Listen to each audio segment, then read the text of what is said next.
بسم الله الرحمن الرحيم. عن أبي الدرداء رضي الله تعالى عنه قال قال رسول الله صلى الله تعالى عليه وسلم دعوة المرء المسلم لأخيه بظهر الغيب مستجابة. رواہ مسلم۔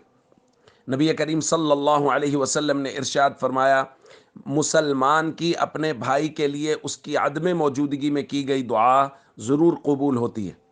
فرمایا عند رأسہ ملک مؤکل، اس دعا کرنے والے کے پاس ایک فرشتہ مقرر ہوتا ہے۔ کلما دعا لأخیہ بخیر، جب بھی یہ اپنے بھائی کے لیے خیر اور بھلائی کی دعا کرتا ہے، قال الملک المؤکل بہ، تو وہ مقرر فرشتہ کہتا ہے آمین ولک بمثل، وہ آمین کہتا ہے اور ساتھ یہ دعا دیتا ہے کہ تمہیں بھی اللہ اس جیسا عطا فرمائے۔ دوستو، مسلمان کا اپنے بھائی کے لیے اس کی عدم موجودگی میں دعا کرنا یہ بہت فضیلت رکھتا ہے، اور اس کا جیسے فائدہ اس کو ہو رہا ہے جس کے لیے دعا کی جا رہی ہے، اس کو یہ فائدہ ہے کہ اس کے لیے کوئی آدمی دعا کر رہا ہے، اسی طرح وہ شخص جو دعا کر رہا ہے اس کے لیے بہت بڑا فائدہ ہے۔ اللہ کے نبی صلی اللہ علیہ وسلم نے فرمایا جب یہ دعا کر رہا ہوتا ہے تو اس کی دعا پہ فرشتہ آمین کہہ رہا ہوتا ہے، اور جو دعا یہ اپنے بھائی کے لیے کر رہا ہوتا ہے فرشتہ وہی دعا اس کے لیے کر رہا ہے۔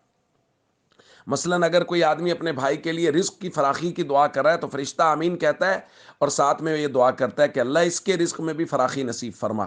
کوئی کسی کی صحت کے لیے دعا کر رہا ہے تو فرشتہ آمین کہتا ہے اور ساتھ کہتا ہے اللہ اس کو بھی صحت نصیب فرما۔ یعنی جو دعا ہم کسی مسلمان بھائی کے لیے اس کی عدم موجودگی میں کریں گے، اللہ کا مقرر کردہ فرشتہ وہی دعا ہمارے لیے کرے گا۔